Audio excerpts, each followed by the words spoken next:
नमस्कार, मैं हूं राजमोहन तिवारी और आप जुड़ चुके हैं लाइव बिहार के साथ। विधानसभा की 2 सीटों पर हो रहे उपचुनाव को जीतने के लिए तमाम राजनीतिक दलों ने अपनी पूरी ताकत झोंक दी है।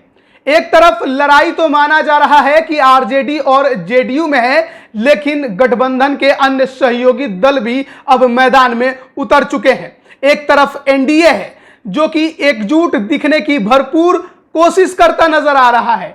एनडीए के तमाम सहयोगी दल कुशेश्वर स्थान और तारापुर में अपने जेडीयू प्रत्याशी के समर्थन में प्रचार प्रसार करते दिखाई दे रहे हैं।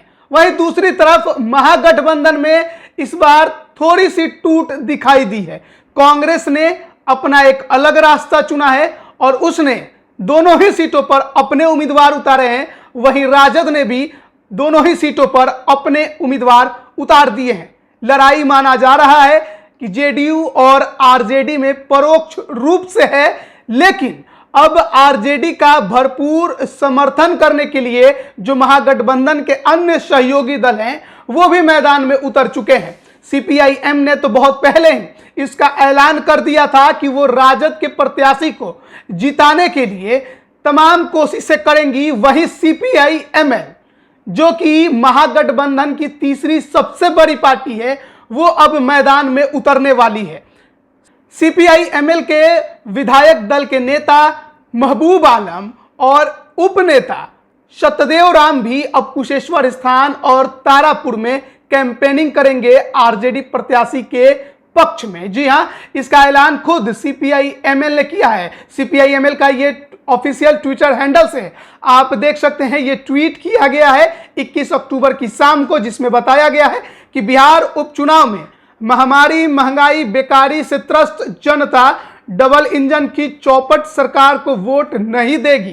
तारापुर और कुशेश्वर स्थान दोनों सीटों पर आरजेडी फॉर इंडिया के पक्ष में बड़ी सामाजिक राजनीतिक गोलबंदी हो रही है। माले विधायक दल के नेता महबूब आलम और उपनेता सत्यदेव राम भी चुनाव प्रचार में जाएंगे। तो महागठबंधन के अन्य सहयोगी दल अब पूर्ण रूप से आरजेडी के समर्थन में आ चुके हैं। पहले तो उन्होंने अपना समर्थन ही केवल दिया था, प्रचार में जाने की बातें नहीं की थी, लेकिन अब उन्होंने खुल्लम खुला ऐलान किया है कि आरजेडी के प्रत्याशियों के पक्ष में वोट मांगने, जनता से वोट की अपील करने के लिए अब सीपीआईएमएल के जो विधायक दल के नेता हैं महबूब आलम और उपनेता सत्यदेव राम, वो भी मैदान में उतरेंगे। आपको बता दें कि महबूब आलम काफी ज्यादा चर्चा में रहे थे। पिछले वर्ष जब चुनाव हुआ था उस दौरान उन्होंने अपनी संपत्ति बताई थी कि कुल जमा पूंजी 1 लाख की है। साथ ही साथ महबूब आलम को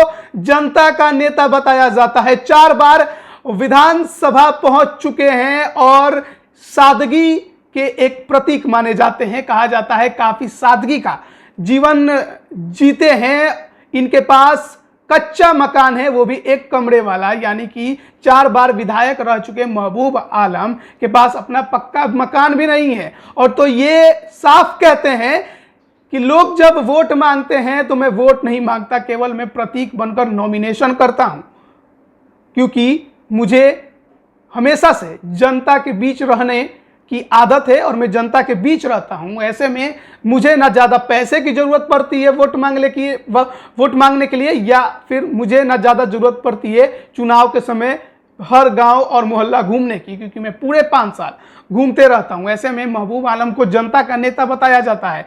वहीं सत्यदेव राम जो कि दरौली विधानसभा से विधायक हैं, 5 बार विधानसभा पहुंच चुके हैं, वो भी मैदान में उतरेंगे ताकि आरजेडी के प्रत्याशियों को जिताया जा सके और विधानसभा में महागठबंधन को और मजबूत किया जा सके। राजद नेता तेजस्वी यादव ने बहुत पहले ही ऐलान किया है कि अगर इन 2 सीटों पर राजद की जीत होती है तो वो इस बार खेला करेंगे, सरकार बदलने की भरपूर कोशिश करेंगे। ऐसे में अब महागठबंधन के अन्य दल पूरी जीतोड़ कोशिश में लगे हुए हैं कि किसी तरह से राजद के दोनों प्रत्याशियों को जिताया जाए। अब देखना होगा कि सीपीआईएमएल के विधायक दल के नेता और उपनेता के मैदान में उतरने के बाद कितना जनता प्रभावित होती है राजद प्रत्याशियों से और कितना समर्थन देती है उनको। फिलहाल एनडीए भी एकजुट दिखने की भरपूर कोशिश कर रहा है और उनके भी तमाम मंत्रीगण दोनों ही क्षेत्रों में लगातार कैंपेनिंग कर रहे हैं और जेडीयू प्रत्याशी को जिताने की भरपूर कोशिश कर रहे हैं। वहीं महागठबंधन की सहयोगी दल कांग्रेस अकेले दम पर चुनावी मैदान में है और उसने भी तेजस्वी यादव के सामने अपना युवा तिकड़ी उतार दिया है। अब आज यानी कि शुक्रवार को कन्हैया कुमार, हार्दिक पटेल और जिग्नेश मेवानी पटना पहुंचेंगे, रोड शो भी करेंगे और उसके बाद 23 अक्टूबर से तारापुर और कुशेश्वर स्थान में कैंपेनिंग करेंगे। अलग अलग दलों के अलग अलग कद्दावर नेता मैदान में होंगे। देखना है कि सीपीआई-एमएल के नेता मैदान में उतरेंगे तो राजद को कितना फायदा पहुंचेगा और वहीं कन्हैया, हार्दिक पटेल और जिग्नेश मेवानी की तिकड़ी जब तारापुर कुशेश्वर स्थान में कैंपेनिंग करेंगी तो कांग्रेस को वो कितना फायदा पहुंचा पाती हैं या फिर आरजेडी को कितना डैमेज कर पाती हैं, ये कहना ज्यादा सही होगा। अब देखते हैं आगे क्या कुछ होता है। बने रहिए लाइव बिहार के साथ। आप सभी का बहुत बहुत धन्यवाद। लाइव बिहार यूट्यूब पर सब्सक्राइब और फेसबुक पर लाइक जरूर करें।